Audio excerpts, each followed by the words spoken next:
राज्यपाल नियुक्त 12 आमदारांसाठी इच्छुक उमेदवार शिंदेंची आज भेट घेणार आहेत। इच्छुक उमेदवार आज मुख्यमंत्री शिंदेंची वर्षावर भेट घेतील।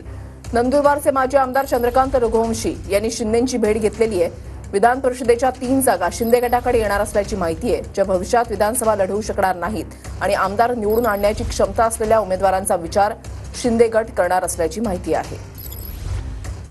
राज्यपाल नियुक्त 12 जागांसाठी आता घोडदौड सुरू झालेली आहे आणि इच्छुक उमेदवार यांनी आता वर्षा बंगल्यावर मुख्यमंत्र्यांची भेट घेणं सुरू केलेलं आहे। आपल्यासोबत शिवसेनेचे माजी आमदार चंद्रकांत रघुवंशी आहे, ज्यांनी मुख्यमंत्र्यांची भेट घेतली। आपण त्यांच्याशी बातचीत करणार आहोत। मुख्यमंत्र्यांच्या भेटीसाठी आज वर्षा बंगल्यावर तुम्ही गेलात, काय नेमकी त्या ठिकाणी चर्चा झडली आहे, काय म्हणाल? नाही, चर्चा अशी काही घडली नाही, परंतु मी माझा आमदारकीचा 1 वर्ष बाकी असताना राजीनामा देऊन शिवसेनेमध्ये प्रवेश केला होता। मी जेव्हा प्रवेश केला तेव्हा मातोश्रीवरती आदरणीय एकनाथ शिंदे साहेब आणि आदरणीय उद्धव साहेब सुद्धा हजर होते। त्यांनी मला शब्द दिला होता तेव्हा की तुम्हाला आमदार करणार, आणि त्याच्याप्रमाणेच आदरणीय उद्धव साहेबांनी माझं राज्यपाल कोट्यातून 12 आमदारांच्या यादीत नाव दिलं होतं। दुर्दैवानं कोश्यारी साहेबांनी ती यादीच मंजूर केली नाही, म्हणून आम्ही राहून गेलो। माझ्या